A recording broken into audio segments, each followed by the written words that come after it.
Bom dia, boa tarde, boa noite, amigos do podcast da Ponte Pra Cá. Tô aqui com ele, meu parceiro, companheiro aqui dessa empreitada, Guilherme Wunder. E aí, Matheus, tudo certo? E ouvintes, bom dia, boa tarde, boa noite. Estamos de volta, como prometido. Voltamos em 15 dias, né? Uma margem de um dia mais, um dia menos, mas voltamos nas quinzenas. Estamos gravando numa tarde de sábado chuvosa. Chuvosa não, pelo menos muito fria e com uma neblina, por mais que também estejamos em Caxias. Hoje é dia 13 de julho e temos muita pauta para falar hoje, né, Matheus? Esse aqui é para confirmar que a gente cumpre com a nossa palavra, né? Diferentemente de alguns, né? Alguns agentes públicos aqui do nosso município, mas isso aí é papo para outra história. Vamos lá para as pautas, então. Isso aí, gente, vamos lá.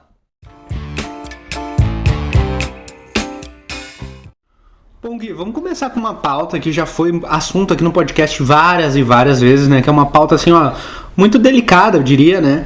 Tendo em vista os novos fatos que aconteceram durante esses últimos 15 dias aí, que é a pauta do hospital e da saúde como um todo aqui no nosso município, né? O ouvinte sabe muito bem que a gente já tratou desse assunto, né? E a mudança da mantenedora do hospital foi pauta aqui por vários episódios, né? E parece que teve novos desdobramentos dentro disso. E, infelizmente, não são notícias tão acalentadoras, né, Gui? Isso aí, gente. No início do ano a gente anunciou aqui que havia trocado a gestão, saiu do Instituto de Cardiologia para a Associação Beneficente João Paulo II, uma associação lá, que é uma associação portuguesa, mas que tem um trabalho no Nordeste, não me falha, mora em Recife, que eles administram um hospital lá, que é o carro-chefe deles no Brasil, mas eles são uma empresa de Portugal. E eles assumem ali num momento político muito conturbado. Havia um boato de que o Conceição assumiria o Hospital de Alvorada, de que havia interesse. Inclusive, entes políticos anunciaram isso, o Conceição negou, e foi um bafafá no início do ano, né?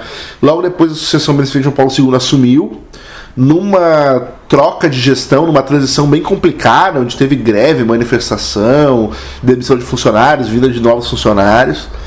E menos de 6 meses após eles iniciarem o trabalho, até porque o contrato deles é emergencial de 180 dias e ainda está em vigor, então faz menos de 6 meses, a gente vê situações muito complicadas no hospital. Nos últimos dias, assim, nos últimos 15 dias, a vez que a gente gravou o nosso último programa, pelo menos 2 óbitos, um de uma criança e um de uma senhora, foram confirmados dentro do hospital. Houve presença da família dessa senhora na Assembleia Legislativa, na Comissão de Saúde, para reclamar da questão da situação que o hospital vive. A Prefeitura de Alvorada, ela enviou a equipe de vigilância sanitária lá e, inclusive, eles foram autuados e houve a possibilidade, até onde a gente sabe, houve uma possibilidade de interdição, que daí foi negociado para que não se interdite o hospital, até porque precisa daquele atendimento, né? O Simers visitou na última semana também o Hospital de Alvorada e encontrou diversas situações bem complicadas, assim, falta de insumo, falta de medicamento, falta de EPI para os funcionários. Isso é muito triste, né? Porque, a saúde pública, ainda mais no Brasil, que a gente tem o SUS e o Hospital de Alvorada é 100% SUS, né? Ele não tem um atendimento particular, é só SUS. É um direito, né, da nossa população. O Matheus até pode falar um pouco mais sobre isso, que entende um pouco mais dessas questões. Mas é um direito da nossa população e a gente tá tendo esse direito desassistido, em tese, né? Eu acho que a situação mais triste, claro, além dos óbitos, né, que são uma coisa terrível, né? É a questão de que o hospital já foi referência em vários assuntos, né? Principalmente maternidade, né? Por anos e anos a gente ficou falando, sabendo que o hospital era referência no estado, no âmbito estadual, né? Para maternidade. E hoje ele tá assim, né? Jogado às traças. A gente vê que é uma continuação, assim, de problemas estruturais que tem no hospital, né? E agora a gente pega essa mantenedora que é lá do Nordeste, não tem nenhuma sinergia aqui com o Rio Grande do Sul. O Gui pode até falar melhor, né? Que ele tentou contato com os gestores e tal dessa associação e tal. E não conseguiu, né? A gente vê um silenciamento, né, por lado dos gestores, né? O que é um baita de um problema, né? Tendo em vista que o hospital ele é fundamental aqui para nossa cidade. Hoje, se tu precisa de algum problema, tu não tem confiança em ir ao Hospital de Alvorada, né?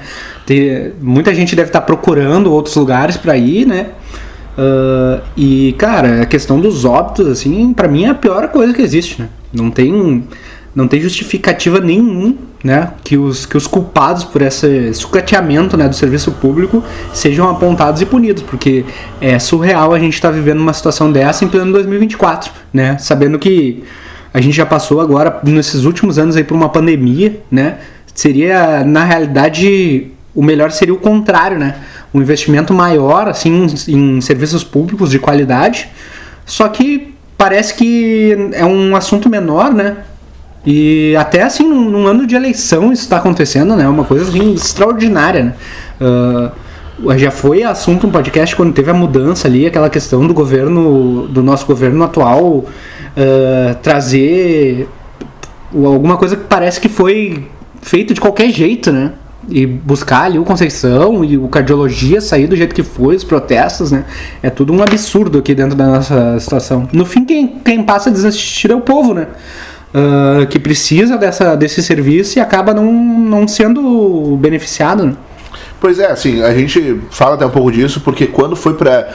Primeiro houve um precoce anúncio do Hospital Conceição por parte da administração municipal, que anunciou antes de qualquer coisa assinada. O próprio Conceição publicou nota em redes sociais dizendo que não tinha essa situação acontecendo. Depois, sim, quando foi anunciado, o que incomoda muitas pessoas, e incomoda mesmo, eu entendo, a população leiga, ela não sabe muitas vezes o que é de responsabilidade do município, do estado ou da União, tá? E tá tudo bem não entender, ninguém tem a obrigação de entender isso. Mas quando é para anunciar, quando foi para anunciar o Conceição, quando foi para anunciar a Associação Beneficente João Paulo II, diversos entes públicos da esfera municipal vieram a público, vieram nas redes sociais anunciar com pompas que tinha conseguido. Não é obrigação, tá? O Conceição, primeiro, o Conceição é federal e o hospital nosso é estadual, não é do município, tá? Mas enfim... Agora, quando acontece o problema, a gente vê um silenciamento disso. A gente já viu isso acontecer recentemente numa outra questão, que a gente até não abordou aqui, que foi referente a essa calamidade. Quando era para anunciar que a Alvorada estava todos os bairros, todo mundo vinha. Mas quando era para explicar que o Ministério tinha dado um problema, que a Caixa tinha recorrido, daí ninguém... O pai só é o bom para batizar quando é uma notícia positiva, sabe? Filho feio não tem pai, né? Isso que aparenta, assim, porque não tem, a gente vê um descaso entre aspas, que tipo assim, beleza, até não é culpa do município, mas se o município, quando era para anunciar, fez todas as polpas, então que ajude também a sua comunidade, porque é na municipalidade que a pessoa se vê próxima e se vê representada. E o que o Matheus falou ali, da questão de distanciamento, é muito forte mesmo. A gente, quando houve a troca de gestão, o diretor do hospital, que é um português, esteve em Alvorada, teve uma reunião com o prefeito e foi na Câmara de Vereadores. Desde então a gente nunca mais viu ele, que ele foi acabar uma semana aqui, a gente não viu. Não se sabe quem é o diretor do hospital, porque, por exemplo, a Fundação de Cardiologia, o diretor do hospital de Alvorada era o Carlos Grossini, a gente sabia. Ele ia na Câmara uma vez, 2, 3 vezes no ano.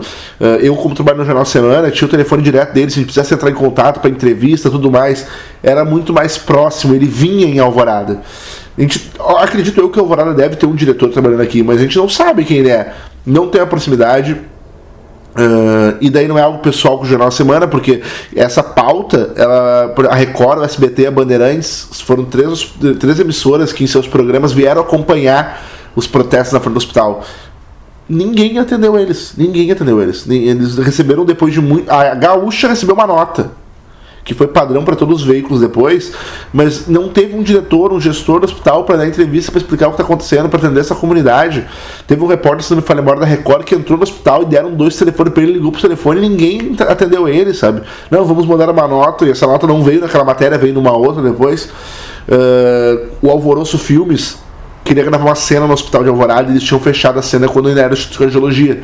Com a troca da gestão, eles vetaram, e aí tudo bem, porque daí beleza, é cultura ali, entretenimento do hospital, entendo se não pudesse gravar, mas não houve um atendimento, uma explicação, um aviso, a agenda... Não, simplesmente a gente chegou lá para gravar e não deu para gravar. A gente acabou gravando em outro lugar.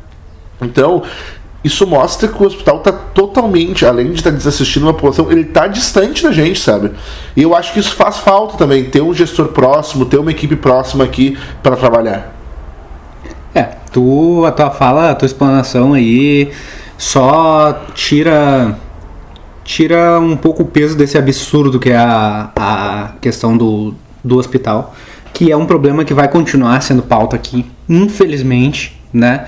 Porque a gente não tá vendo uma perspectiva de mudança no curto prazo e muito menos no médio e no longo prazo. Parece que virou um assunto menor, né? O problema é que a gente não pode se acostumar com absurdos, né? E a questão da saúde na Alvorada parece isso, um absurdo em cima do outro, testando os limites da população, né? Esperamos que haja uma mudança de perspectiva e de paradigma, mas infelizmente a gente tem que tratar com a verdade. Isso aí, porque a gente tem, até porque, por exemplo, esse contrato que a gente tem com eles, que tu disse, cara, de 180 dias deve estar por terminar antes de setembro ali, não lembro o prazo exato, quando foi assinado oficialmente, mas é o que tu disse, não tem perspectiva, porque a gente não está vendo uma nova negociação com outros hospitais acontecendo, a gente daqui a pouco vai ter que renovar com esse aí, porque não vai ter outro, vai ter que voltar para a Fundação de Cardiologia, e a comunidade, a nossa população fica como, sabe? Fica sem saber o que fazer, e fica, muitas vezes... tá doente ou fica mal, prefere ficar em casa que tem medo de ir pro hospital e não sair com vida. Cara, isso é horrível. Tu ter medo de ir pro hospital porque tu não vai ser bem atendido. Isso é um absurdo e a comunidade de Alvorada não pode aceitar isso, não pode viver por isso, tá ligado? Nenhuma comunidade, na realidade, né? Mas nós falamos de Alvorada, né? Tem um cara aqui que faz parte aqui, graças a Deus faz parte. Depois a gente vai falar de assuntos bíblicos, mas Já vamos começar agora, né? esse cara, assim, ó, eu não sei por que eu falo, porque ele dispensa apresentações. Marçal, é tudo contigo. Olá, sou Fábio Marçal. Estou aqui mais uma vez contribuindo com o podcast da Ponte pra Cá, com o Passe Livre, para refletir alguns elementos do cenário nacional e mundial e que tipo de reflexo ou relações são possíveis fazer com a Alvorada. Essa semana, o Congresso Nacional teve mais uma etapa de debate e agora parece que de fechamento da reforma do ensino médio. O ensino médio no Brasil é um problema novo. E aí, problema, eu coloco aspas nessa expressão, porque eu quero indicar que é um elemento de disputa novo. Educação e disputa são redundantes. Todo espaço de educação é um espaço de disputa política. E no ensino médio, onde a gente tem como público-alvo a juventude, entram os elementos da relação de trabalho, mercado de trabalho e as finalidades desse ensino médio, suas relações com esta juventude. Há pouco tempo atrás, algumas gerações atrás da nossa, não tinha nem escola de ensino médio em muitas dos municípios. Alvorada, por exemplo, o professor Fabiano, na sua brilhante pesquisa sobre a história de Alvorada, a história das escolas de Alvorada, aponta que a ocorrência de ensino médio em Alvorada é muito recente. Isso denota, então, que o debate e o olhar sobre essa etapa importante da educação básica, ela é muito verde, muito preliminar. O direito à educação nesse país ainda engatinha. E no ensino médio isso também ocorre. A reforma do ensino médio ela veio sendo implementada por medida provisória desde o governo golpista de Michel Temer, isso é de 2017. Depois ela é aprovada e passa a vigorar como lei já no governo conservador de Jair Bolsonaro. E é uma reforma bastante perigosa para quem pensa dentro de uma lógica de educação emancipatória, porque ela desvincula o ensino médio da parte da educação básica do Brasil. Estar localizado na educação básica é primordial por entender que na educação básica tem o compromisso de despertar e construir aquilo que é básico, que nos consolida enquanto ser humano. E aqui eu me refiro a ter direito a acesso à arte, à cultura, ter acesso à tecnologia, ter acesso às humanidades, a todo o patrimônio histórico, cultural, científico que a espécie humana construiu até então. A escola é possível dar impulso para essa dimensão e o ensino médio ele tem que ter o compromisso dentro dessa perspectiva. E o que a reforma estava propondo a 17 e depois já ratificada em lei no governo Bolsonaro, era um modelo em que a formação geral, que é essa, que assenta as questões básicas para a nossa vida, fosse reduzida e depois uma suposta autonomia que tu poderia escolher itinerários formativos para seguir a sua escolarização. O governo Lula já entra com essa tensão. Os movimentos sociais, muitos do que sustentaram a eleição do governo Lula, exigindo e apontando e sinalizando para revogação da reforma, algo que o governo não fez. A leitura do governo é de que não existia correlações de forças suficientes no Congresso Nacional para uma revogação imediata. Então, o governo lançou uma consulta nas plataformas digitais do MEC, do Ministério da Educação, e a partir dessa consulta criou uma nova proposta. Ela tramitou entre os deputados, a Câmara dos Deputados, depois para o Senado, onde no Senado se fez, tivemos garantias importantes como a inclusão da língua espanhola como parte obrigatória do ensino médio, e depois todos os avanços tímidos avanços que o Senado tinha garantido na reforma, elas retroagiram para o Congresso, para os deputados, que simplesmente nem discutiram as proposições que vinham dos senadores. Então a reforma que está sendo encaminhada, ela é muito, muito parecido com o que tínhamos antes do governo Lula. Agora esperar os vetos presidenciais, que a gente obviamente sabe que até por uma lógica republicana, esses vetos eles não são os vetos que mudam as leis, os projetos de leis de uma forma mais consistente, eles tendem a manter a essência, o que indica que o ensino médio para nós ainda é um elemento muito forte de disputa. Uma dos intelectuais e agentes políticos muito respeitados no campo dos movimentos sociais, que é o Cara, da USP, Daniel Cara, ele diz que imediatamente a gente vai ter que começar a se mobilizar por uma nova reforma, com a nossa lógica, com os nossos interesses. A Alvorada sempre foi uma espécie de laboratório a todos os programas que existiram e tentaram interferir no ensino médio. Lá ainda na primeira metade da primeira década do século XXI, 2010, 2009, 10, 11, muitas escolas de Alvoradas experimentaram um programa chamado Jovem de Futuro, que era uma intervenção do Unibanco, do Instituto Unibanco nas escolas de ensino médio, tentando seduzir as propostas pedagógicas para que direcionassem sua intervenção na matemática e língua portuguesa. Em troca, maquiava e organizava espaços para esporte e salas de recursos audiovisuais. Uma porção de escolas de Alvorada experimentaram isso.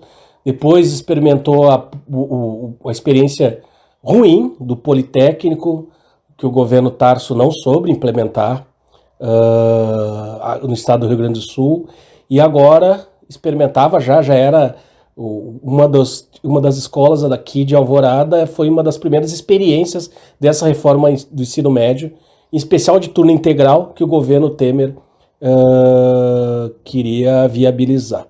Ainda, a Alvorada tem a experiência triste, ruim, do programa de escola cívico-militar. Enfim, a Alvorada sempre foi muito laboratório disso.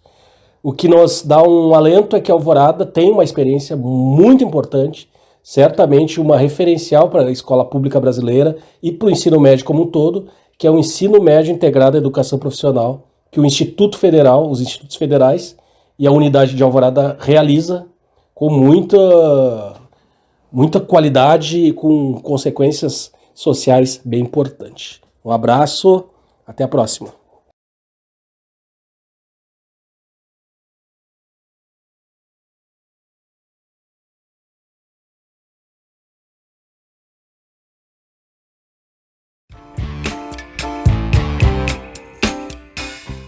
Gui, me diz uma coisa, tu tem te comportado como gente ultimamente? Sim. Então tá, vou chamar então esse cara aqui, ó, que há 36 anos trabalha aqui com excelência dentro da nossa paróquia Santo Antônio, que é o Padre Libanor, né? É um cara que é preocupado com a humanidade, né? E agora ele está alçando novos voos dentro da organização eclesiástica, eu diria, né? Mas tu pode falar mais, tu que é um cara que é devoto, né? Pode falar mais e conhece os pormenores da igreja, assim, por dentro, né?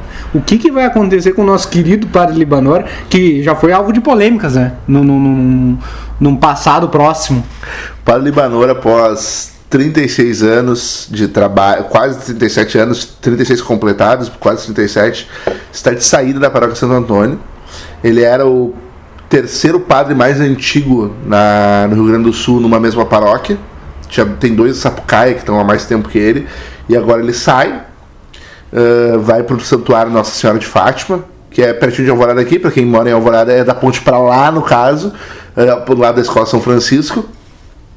E segundo ele já fazia um ano já que ele tinha solicitado essa saída de Alvorada.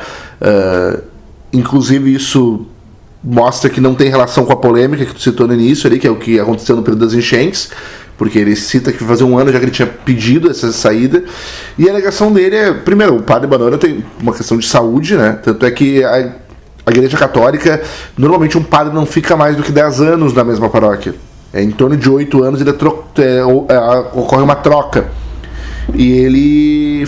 Só que se o padre fica doente no período que ele está ali, ele pode escolher ficar. E o padre tem uma saúde debilitada, passou já por algumas doenças e acabou ficando todo esse tempo, né? Tem um trabalho social, principalmente com crianças, muito forte na cidade. Mas ele alegava que não tinha mais... não é condições, mas a questão de... Ele queria ser mais padre, mais rezar missa, mais ouvir confissões, mais fazer batizados. E que aqui em Alvorada ele tinha um trabalho mais administrativo e financeiro que tomava muito tempo dele, muita energia dele. E então, por causa disso, ele pediu um ano atrás e está saindo de Alvorada. Ele fica na cidade até o dia 11 de agosto, se não me falha a memória, o domingo do Dia dos Pais. É o último fim de semana dele aqui. No dia 13 de agosto, que é a missa tradicional de Santo Antônio, todo dia 13, né, já vai ser a primeira missa do novo padre, Padre Roberto, que é um padre que trabalhou 14 anos em Alvorada, junto com o Padre Libanor, inclusive, nas capelas, né, que a Santo Antônio administra. E é uma troca que é meio que um fim de um ciclo, né? O fim de uma era em Alvorada. É o padre mais antigo, o padre que mais tem uma relação, por mais que daqui a pouco a comunidade da paróquia São José Operário tinha uma relação muito forte com o Padre Lula, mas o Padre Libanor é conhecido em toda a cidade, em todas as paróquias, por mais que não seja a paróquia dele ou as capelas dele. Procissão de Nossa Senhora Aparecida, diversos atos, assim, diversas empresas que ele benzeu no início, na abertura, participou de inauguração, diversas gestões que ele viu. Então, com certeza, fim de uma era de uma pessoa muito querida por uma comunidade. Dezenas, para não dizer centenas de devotos pediram para ele, acham que é brincadeira essa saída dele. Ele confessionou isso para mim em uma entrevista que vai sair no Jornal Semana nos próximos dias. E deixa Alvorada, né, mano? Eu acho que tu teve uma convivência com ele, porque tu participou do Onda da Paróquia Santo Antônio, né? Então, respeito do Joque, mas respeito, tá? Tá, com o Joque, desculpa. Mas acho que ele teve um trabalho muito importante na cidade ao longo dos anos, né, Matheus? Pra quem não sabe, um pároco, ele trabalha mais administrativamente por causa que uma paróquia, ela coordena diversas capelas, né? E dentro dessas capelas tem finanças, tem N coisas que devem ser tocadas, né? Então essa vontade do padre em ser mais padre vem também ao encontro à sua idade avançada, né? Ele já não é mais aquele né, com muita energia e tal, né? Isso é normal, né? Com a idade vem, né? Com a idade vem, mas todo mundo... Eu, por exemplo, fui batizado pelo Padre Libanor, né? Na paróquia Santo Antônio. Minha família frequentava antigamente, né? Eu já tive a oportunidade de ser Moisés, né? Moisés não, José. O José no teatro, né, de fim de ano, olha, reza a lenda que foi o melhor José que já teve, né? Humildade à parte, né? Mas por anos, né, participei do Joque, né? E é uma perda, né? A gente trouxe essa pauta mais também como, né, de celebração, né? É um encerramento de ciclo, mas não é um fim de uma vida também, né? Ele vai estar próximo da gente, né? Porque ele vai atravessar a ponte, né? Sim. E tem outras coisas também, né? A igreja precisa, às vezes, de uma oxigenação, né? Daqui a pouco o pensamento do padre Limanor já não era mais tão condizente com as novidades que a gente vive no século XXI, vai saber, né? Mas assim, ó, que o padre tem uma vida mais longa ainda, né? Uma boa sorte ao novo padre também, né? Uma boa sorte ao padre Roberto. Eu não conheço ele, né? Também não. Mas tomara que seja um bom padre, assim. E essa pauta aí é pra gente explicitar, né? Como uma figura pública, querendo ou não, né? O padre Limanor, tão querido por várias pessoas aí, né? Uma vida, ela é feita por polêmicas também, né? E a gente tem que levar ela na boa, né? Então, assim, ó, que o padre tem uma vida boa.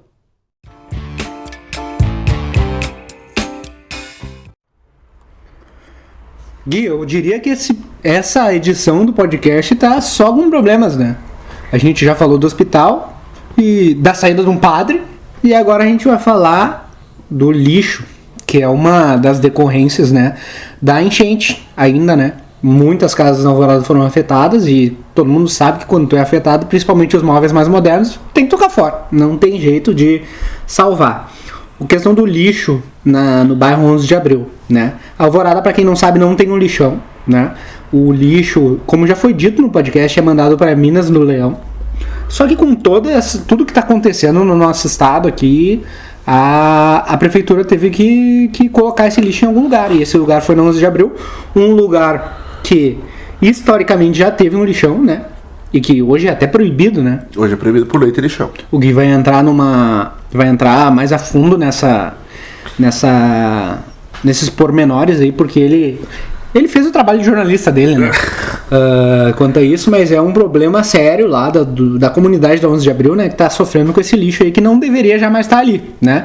Mas como a gente já falou no podcast, a limpeza ia demorar 3 meses, né? Então imagina um lixão, né? Mas o que está acontecendo lá nessa comunidade aqui? Assim, para quem não sabe, como o Matheus disse, nós não temos um lixão, nós não temos... Existe um transbordo municipal onde é separado o lixo reciclável do não reciclável, que fica lá no distrito industrial, em uma via de difícil acesso, porque é uma rua de chão batido, assim, e que não suportaria essa quantidade de caminhão que está saindo de lixo em Alvorada, né? Por causa da enchente. Que não é o lixo doméstico, né? O lixo, como o Matheus disse, é móveis, coisas que foram perdidas na enchente. Por causa disso, foi no lado no terreno que faz parte da Capatazia 11 de Abril, foi criado um aterro temporário. Só que é um aterro temporário que vem causando muitos problemas e dúvidas numa comunidade. Primeiro, como o Matheus disse, já teve um lixão lá uma vez. Esse aterro temporário, para quem não foi lá ainda, é muito lixo e é muito grande, de altura, assim, eu não consigo dimensionar o tamanho desse aterro hoje, tá? Mas a Alvorada, com certeza, mais de 20 toneladas já foi retirado de lixo, então tudo tá lá. E foi mais de 20 na primeira semana, então deve estar muito mais hoje. Eu, de fato, não consigo dimensionar o tamanho daquilo.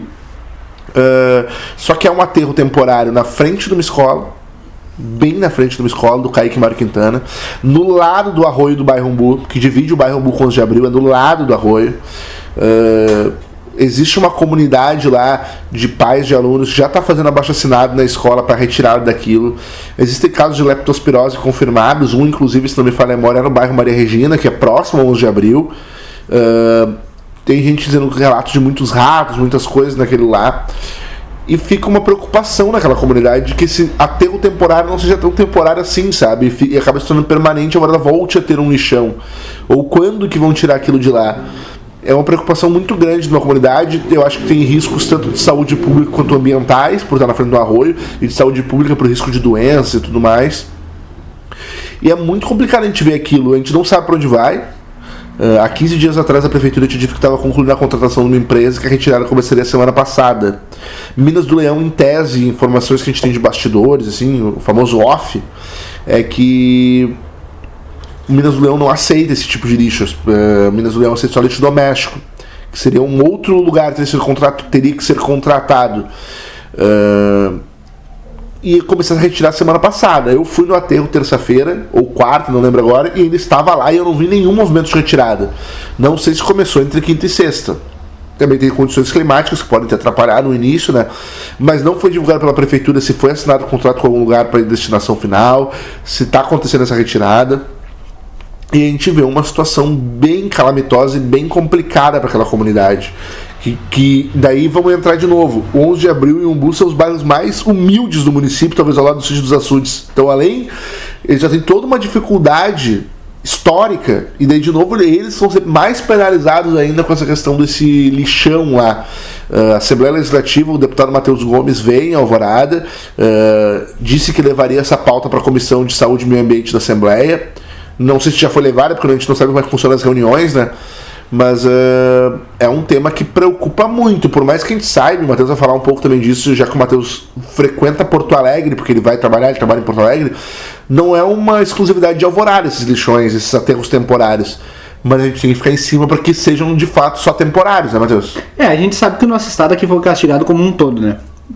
Quase não tem município que não foi afetado por essa enchente, né? Então a questão do lixo é uma questão universal aqui, eu diria, dentro do estado, né? Porto Alegre, ali, para quem conhece a região do aeroporto, a região do Voluntários da Pátria ali, Barrancheta e Humaitá, vários pontos, né, terrenos baldios são usados como lixão porque não tem escoamento, né? Talvez esse seja o problema da Alvorada também. Infelizmente a população pobre acaba pagando, né? Como bem tu disse ali, bairros humildes ali são alvo disso, por causa que tem pouco poder de barganha também, né, na administração pública. Mas é muito complicado porque a Alvorada, querendo ou não, isso é uma tristeza ser dito, né, a Alvorada foi um pouco mais atingida do que já é, né? 2, 3 quadras, a gente viveu em loco, né, a enchente, quem não sabe, o Gui vive na Americana, e a gente, né, ativamente estava ali ajudando com o que dava para ajudar e tal. E a gente sabe que a enchente sempre chegava a um lugar e chegou 3 quadras para frente, 2 quadras para frente. Então, esse problema já era para ser premeditado, né, e planejado. Só que, como tudo aqui na Alvorada, nada é planejado, né?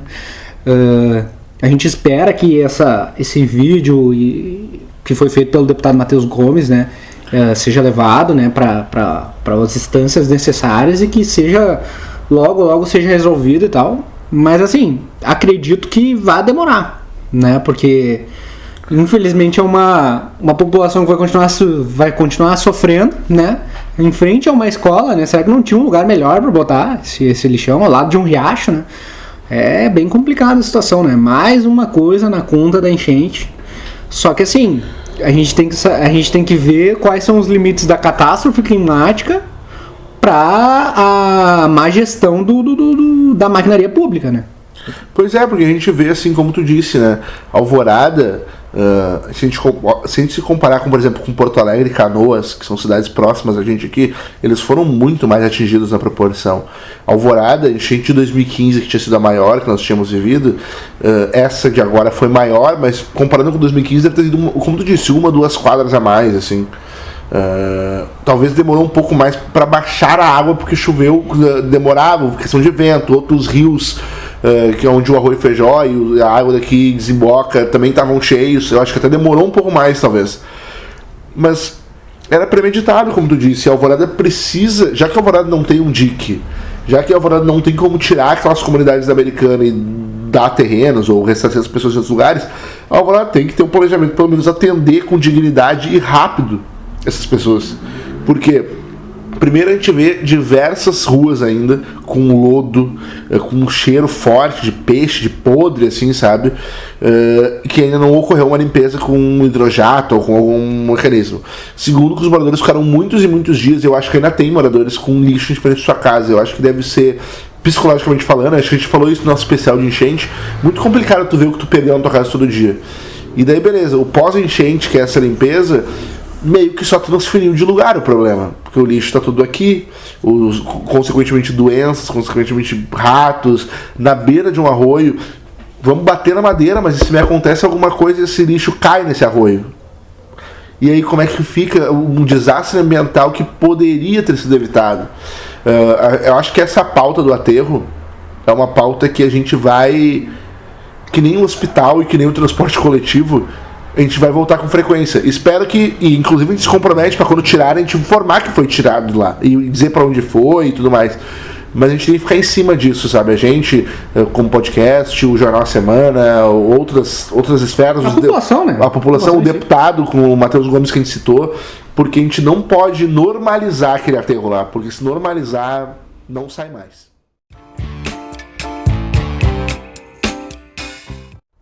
Outro cara que a gente tem aqui, ó, é um tesouro, né? Uma relíquia aqui do nosso podcast, é ele, né? O nosso querido Mosquitinho, né? Para os íntimos, né? Fabiano e tal. Cara, ele que... Eu não sei, me faltam palavras, né? Ele tem todas as palavras do mundo. Vai lá, Mosquitinho.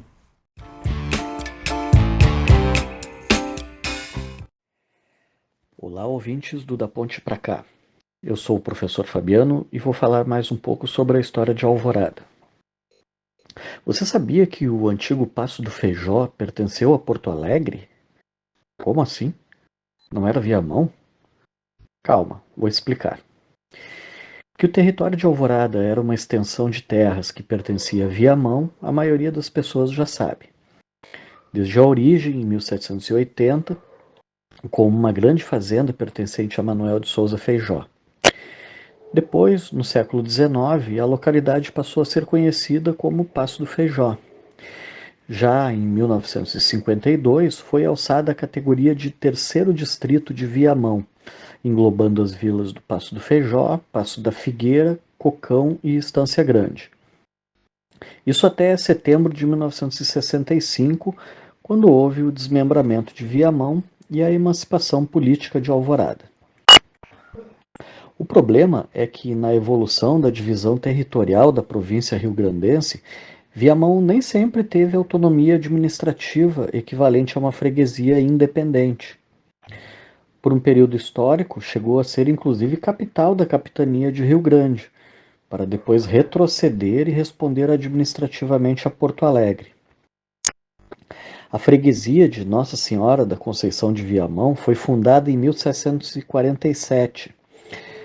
Quando os casais açorianos chegaram ao porto, estavam aportando em terras viamonenses, inclusive. Em 1763, devido à invasão castelhana à capital Rio Grande, Viamão acabou se tornando a capital da capitania. Mais tarde, em 1772, foi fundada a freguesia de São Francisco do Porto dos Casais, desmembrando-se de Viamão. Em 1773, a nova freguesia assume a condição de capital rio-grandense, passando a chamar-se Nossa Senhora da Madre de Deus de Porto Alegre.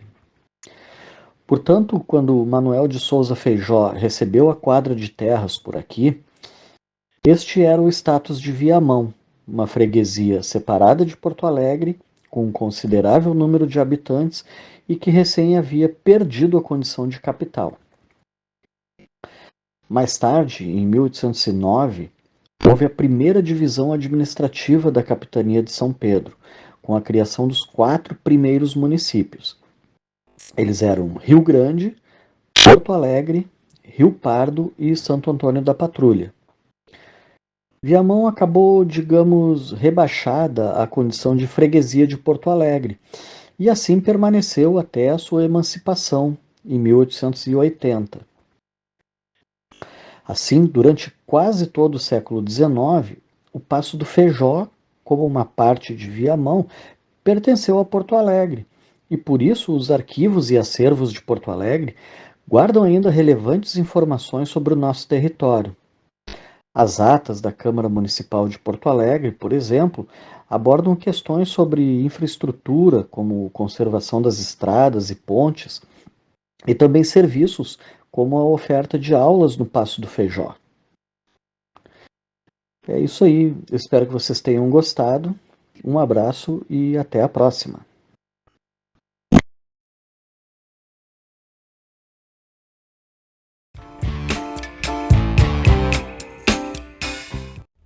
Voltando às nossas tradições, né?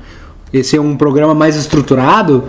O Guilherme ele vai discorrer um pouco, né, sobre um projeto aqui da nossa lei Paulo Gustavo que, né, agraciou o nosso município com um baita de um orçamento para a cultura, né, que é super necessário.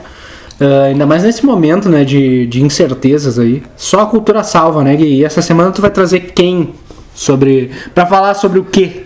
Sobre um videoclipe que foi lançado recentemente, não, antes das enchentes, né, mas como essa pauta da Lei Paulo Gustavo a gente acabou deixando de lado um pouco por questões de a gente não conseguir gravar e tudo mais, e da questão de 2 programas especiais, né, enchente, panorama político, que é o videoclipe do Cortadinho. Para quem não sabe, o Cortadinho é patrimônio imaterial do município, aprovado tanto pela Câmara de Vereadores quanto pela Assembleia Legislativa do Estado. É uma dança que foi criada em Alvorada nos anos 60 e que o Alexandre e a Paty foram contemplados com um videoclipe chamado Dançando Reginaldo. E esse videoclipe foi lançado no evento no Garage 80 e para quem está disponível no YouTube, indico que assistam. Primeiro porque conta a história de uma lenda de Alvorada, que é a história que o Reginaldo Rossi viria tocar no município, que algumas pessoas anunciaram, mas nunca esse show aconteceu. E segundo porque de fato o Cortadinho é um patrimônio da cidade. O Alexandre e a Paty são ativistas culturais e produtores culturais com uma trajetória muito grande no município. E conseguiram, através desse recurso, em parceria com alunos do IF, tá? Que eles chamaram uma galera do IF para produzir esse videoclipe, fazer um videoclipe muito bom, cara, tecnicamente falando, sabe? Porque muitas vezes a gente sabe que fazer videoclipe, fazer música sem dinheiro é complicado. E muitas vezes faziam videoclipes e músicas sem orçamento e muitas vezes daqui a pouco não sai do jeito que a gente quer que saia, por uma questão orçamentária. Agora não, eles tiveram uma equipe por trás, orçamento para fazer, e foi um videoclipe muito legal que está disponível no YouTube. Eu acho que vale a pena ser assistido e vale a pena ser fortalecido. Afinal, o Cortadinho é uma das poucas culturas de Alvorada, de fato, sabe? É uma cultura alvoradense que a gente tem. Então, que se valorize essa cultura alvoradense, que se mostre para mais pessoas e que esse videoclipe ganhe mais gente, chegue em mais pessoas, porque eu acho que é importante valorizar esses artistas e valorizar uma cultura aqui do município. Acho que é importante falar novamente como é que é o nome do videoclipe. Dançando Reginaldo, tá disponível no YouTube. Perfeito. Acho que vamos pra pauta que a gente mais gosta de fazer, né, Gui? Que não é reclamação, uma pauta de não reclamação, uma pauta de análise, né? Que é o nosso querido panorama político. Daqui a pouco a gente vai fazer um nome pra essa coluna. O panorama político dessa semana vai ser um pouco mais curto, tendo em vista que a gente já fez um especial, né? Sobre política na semana passada, 15 dias atrás, né? Mas assim, a gente tem alguns fatos novos, inclusive temos uma breaking news, uma possível breaking news. E que daí, como eu edito o programa super rápido, todo mundo vai estar sabendo antes de ouvir, mas tudo bem. Então, daqui a pouco, sábado, vocês recebem uma notícia e quinta-feira vocês vão escutar em primeira mão no podcast do Ponte Pra Cá. Mas o ponto é, vamos por partes, né, Gui? Vamos falar sobre a administração pública primeiro, né? A nossa secretária e aspirante a candidata a prefeito Neuza Abruzzi tem se aproximado cada vez mais ao doutor Carlos Braga, e esse que já foi citado no podcast, né? Pra quem não escutou, de política ele foi citado já. Foi citado como um dos possíveis nomes para a vice candidatura, né, de Neuza Abruzzi. Cada vez agora mais se constrói isso em torno desses dois nomes, né? Ele que tá em qual partido mesmo? Ele tá no PSD, que forma base com o governo, né? Sim, que tem hoje um vereador que é o Alexandre Espeto e que tem um trabalho na cidade já de um tempo, teve na base desde o início da administração, Apolo. Não lembro se ele teve... acho que sim.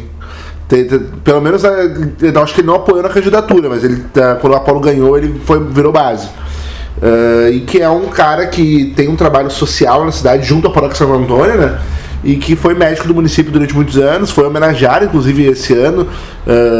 Não lembro se foi honra ao mérito ou cidadão honorário, mas ele ganhou um título esse ano pela Câmara. E que deve ser o vice, deve ser confirmado, né? A tendência é que seja confirmado no dia 27 de julho, que é quando acontece a convenção do MDB. Então, nesse dia, provavelmente deve haver a confirmação do nome dele. É uma chapa que se forma. Em tese, o Podemos está junto ainda, com essa coligação, e deve ter outros partidos ainda formando aí essa base, né? O Novo tá junto, mas deve ter outras siglas se organizando para isso. PSDB tá numa questão de federação, que a gente não sabe para onde é que vai, mas A princípio, ao que tudo indica, o Carlos Braga deve ser confirmado como vice de Neuza Bruse, né? Levando em conta que são as duas legendas maiores dentro dessa coligação, né? Que são as únicas que tem vereador, pelo menos representante, né? O MDB e o PSD dentro dela. Tem o PRD, tem um vereador também que é o Elias, mas é um vereador que foi pós-janela partidária, né? Antes da janela eles só tinham de fato esses dois, como tu citou. Então é um movimento meio que natural, né? Das duas maiores legendas optarem por vice e por prefeito, né? Vamos ver até que ponto isso aí também se reflete em mais, né, nomes dentro dessa coisa. Lembrando que a administração pública, por ter a máquina pública a seu favor, né, geralmente a gente coloca como primeira instância, né, de possibilidade de ganhar, né? Sim. Mas, como a gente já sabe, né, foi falado já várias vezes que Neuza Bruse não é Apolo, né? Então, isso aí vai só no dia da eleição pra gente saber o que vai se traduzir, né? Mas indo um pouco à frente, né, tem a questão do Márcio Barcelos, que já foi base governista, né, até pouco tempo atrás, né? E faz o seu lançamento da pré-candidatura pelos republicanos. Republicanos esse que a gente já falou que talvez seria base de uma possível chapa com Estela. Isso, né? Rolou essa aproximação em determinado momento da trajetória, né? Mas aparentemente não se confirmou isso. O Republicanos lança essa pré-candidatura num evento que não tem ninguém do PT, mas tem a presença do Schumacher, né? Que também era um cara que estava bem próximo. Então, acredito eu que essa presença do Schumacher no evento do Márcio, do Republicanos, meio que também junta essa questão de nós termos mais uma chapa se formando, que seria Schumacher e Márcio, ou Márcio e Schumacher, né? Tem que se avaliar entre eles quem vai ser o prefeito, quem vai ser o vice, mas em tese os dois juntos, né? E mais uma vez o Schumacher vem calando a nossa boca, né? Que cada vez mais parece que realmente vai tomar articulação uma chapa Schumacher como cabeça de chapa, né, o Schumacher, e com alguma outra pessoa, né? O que pra nós aqui é surpreendente. É muito surpreendente mesmo, tendo em vista que a gente já chamou, né? Eu não, né? O podcast aqui já teve uma opinião forte sobre a questão do Schumacher, né, e candidaturas, né? Então, bom, que se confirme, né? É uma perda, talvez, para uma possível candidatura Estela, né? A questão do Republicanos, que representa muito no nosso município aqui a Igreja Evangélica, né? Que talvez, né, tenha sido uma análise interna, não posso afirmar também, né? A figura da Estela e do Partido dos Trabalhadores ter uma grande rejeição entre os evangélicos, né? Daqui a pouco isso aí também foi visto, né? O PDT também é trabalhista, né? Em sua cerne ele é de esquerda também, né? Só que é muito menos estigmatizado do que o Partido dos Trabalhadores, né? Eu acho que passou muito, tá? Inclusive, existem informações de bastidores de que a decisão dos republicanos de não vir com a Estela passa muito pela resistência da Igreja Evangélica em apoiar um candidato do PT. Isso é fato. Então, acredito eu que sim, deve ter tido essa análise que tu faz, é corretíssima, né? Mas tu acertar não surpreende ninguém, né, Matheus? Porque o que tu mais acerta do que erra nessa tua vida, né? E a nosso maior adjetivo é a humildade, né? Eu diria. Mas agora, já que a gente trouxe esse assunto da Estela, outra coisa importante a gente falar, que é o Breaking News, né? Que você vai ouvir nessa quinta-feira, que foi anunciado sábado. Né? E fontes internas, né? Que daí a gente não pode revelar, porque, né, o ofício do jornalista, né? Sim, claro. Mas afirmaram que uma aproximação, eu diria, né? Dá pra dizer, né? Dá pra cravar uma aproximação entre Estela e Juliano Marinho, né? Montando uma chapa para Estela ser prefeito e Juliano Marinho vice. Aí também cria várias outras dúvidas, né? Qual é a força dessa chapa, tendo em vista que o Juliano Marinho, historicamente, é um cara ligado ao PT, né? Então, aparentemente fecha portas para algumas coisas, mas abre portas para outras, né? Uma análise mais profunda disso aí seja necessária, talvez, né? Mas isso aí, conforme vai se desenrolando as coisas, a gente vai trazendo esse assunto. Mas o fato é, que não é confirmado ainda, né? É que uma possível chapa Estela Marinho, né, vai se aproximando e eu diria, é uma das candidaturas mais fortes, né? Não, a informação que a gente tem é que a gente está gravando sábado às 5h30 da tarde. É que por volta de umas 6 horas da tarde de hoje deve ser anunciado oficialmente, tá? Obviamente que as convenções precisam aprovar isso, tá? O Juliano até anunciou nas redes sociais que era pré-candidato a prefeito na sexta-feira ou na quinta-feira. Então, hoje acontece esse movimento que a gente está gravando desse anúncio. Isso fecha portas, inclusive, para apoio do Borba, né, que iria ser vice, que é um outro pré-candidato que tem. Isso mostra que, com certeza, os republicanos não vêm. E daí a gente tem que fazer salário, assim, o Juliano fez 13 mil votos na última eleição, tendo a Estela concorrendo. Então, em tese, somam seus votos, mas o Juliano estava no PSD, que tinha muito recurso naquela época. Hoje ele está no PSB, que já não tem mais tanto. O Juliano tinha apoio de pessoas como o Cristiano Oliveira, que é vereador, como o Júlio Bala, que é vereador, como o Espeto, que é vereador, e que essas pessoas não vão estar com a Estela. Então tem que ver até onde vem esses votos, onde vem esse apoio.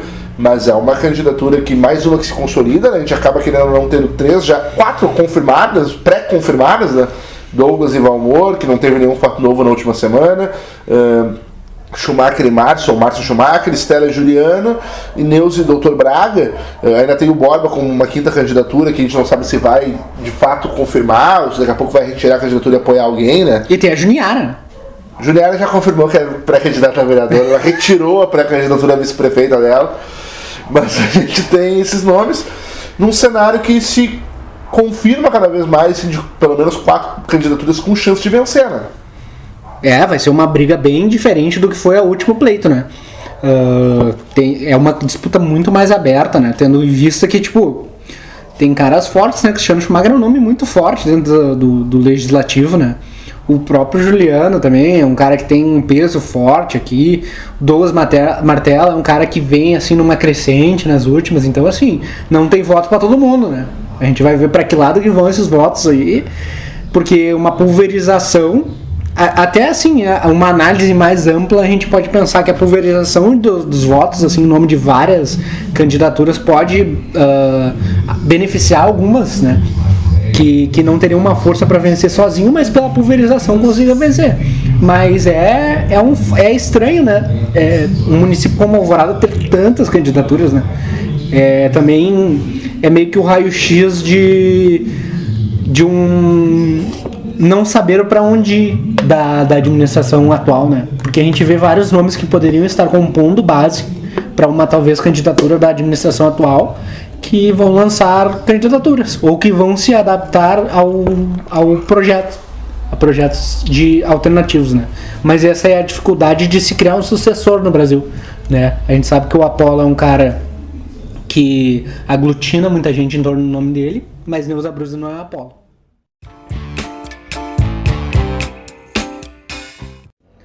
Agora fica o nosso tchau. O nosso grande abraço, né? A gente tá gravando num sábado gelado aqui, assistindo no mudo um jogo com muita névoa aqui do Internacional, né? Um jogo que a única coisa que eu posso gravar é que eles vão cair fora, né, Gui? Deus queira! Mas é isso aí, gente. Um abraço, a gente se vê em breve, daqui 15 dias, ou um pouquinho mais ou um pouquinho menos, com mais um da Ponte Pra Cá.